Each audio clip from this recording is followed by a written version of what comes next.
Di balik peta dunia yang tampak rapi dan terorganisir, ternyata tersembunyi batas-batas negara yang dibentuk oleh sejarah rumit, negosiasi panjang, dan bahkan kesalahan kartografi.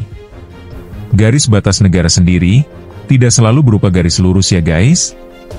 Beberapa di antaranya justru memiliki bentuk yang begitu ganjil, dan juga kisah yang unik di baliknya, hingga menjadi daya tarik tersendiri, baik bagi peneliti geospasial maupun wisatawan.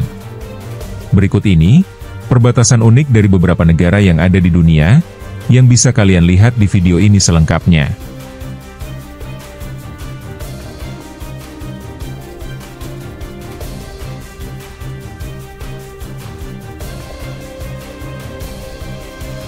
Yang pertama, ada Peñón de Vélez de la Gomera, yaitu perbatasan darat terpendek di dunia, yang menghubungkan antara Maroko dan Spanyol.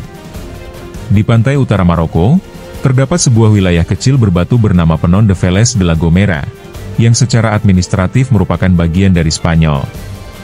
Wilayah yang dulunya sebuah pulau ini, pada tahun 1934 diterpa gempa bumi dan erosi alami, yang membuat wilayah ini terhubung dengan daratan Maroko, melalui tanah genting sepanjang 85 meter.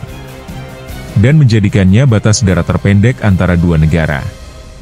Spanyol mempertahankan kendali atas wilayah ini, dengan menempatkan garnisun militer, sementara Maroko tidak mengakui kedaulatan Spanyol.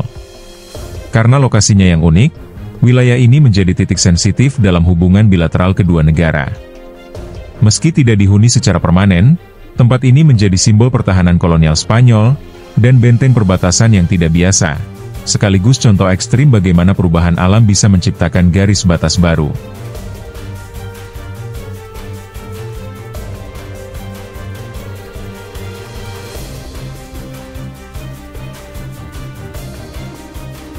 Yang kedua, ada DMZ Korea Utara dan Selatan.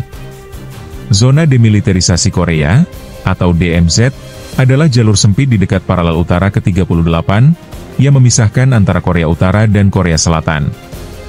Didirikan pada akhir Perang Korea pada tahun 1953, zona netral ini membentang sepanjang 240 km, yang melintas dari kota Goseong yang merupakan ujung timur Semenanjung, sampai Sungai Imjingang yang merupakan ujung barat Semenanjung Korea. Meskipun berstatus demilitarisasi, DMZ Korea merupakan perbatasan yang tidak biasa dan menyedihkan, karena perang tidak pernah berakhir secara resmi, dan gencatan senjata masih berlanjut hingga hari ini.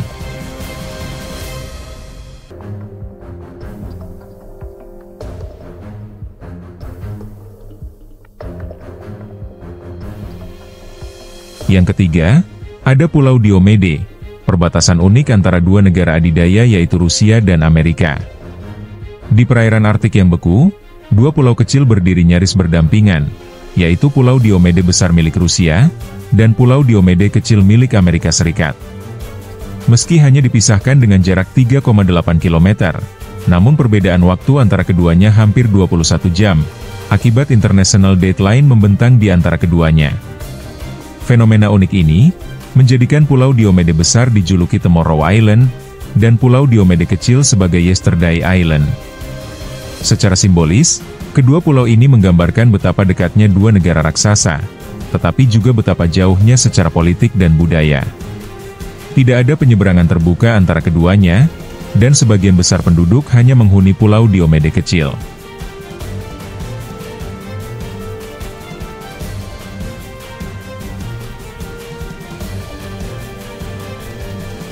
Yang keempat, ada Perpustakaan Haskell dan Gedung Opera, yang menghubungkan antara Amerika Serikat dan Kanada. Perbatasan Quebec, Vermont, Kanada, dan Amerika Serikat ini, menjadi unik karena sengaja ditempatkan perpustakaan gratis Haskell dan Gedung Opera. Sengaja dibangun di perbatasan untuk menawarkan pengetahuan budaya dan intelektual bagi kedua belah pihak. Pintu masuk perpustakaan berada di Amerika Serikat, tetapi semua bukunya ada di Kanada. Pelaku berada di Kanada, sedangkan penonton berada di Amerika, dan ruang baca berada di wilayah internasional. Perbatasan negara yang benar-benar unik ya guys.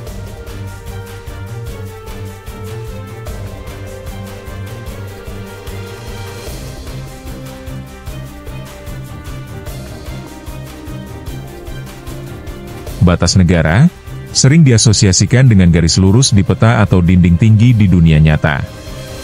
Namun, beberapa contoh di atas membuktikannya guys, bahwa batas bisa menjadi cermin dari sejarah panjang, perbedaan budaya, kompromi politik, atau bahkan kelalaian administratif.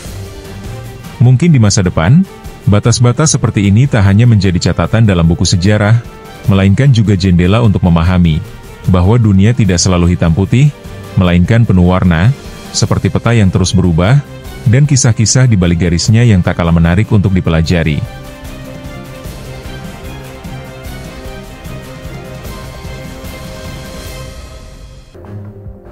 Gimana pendapat kalian guys?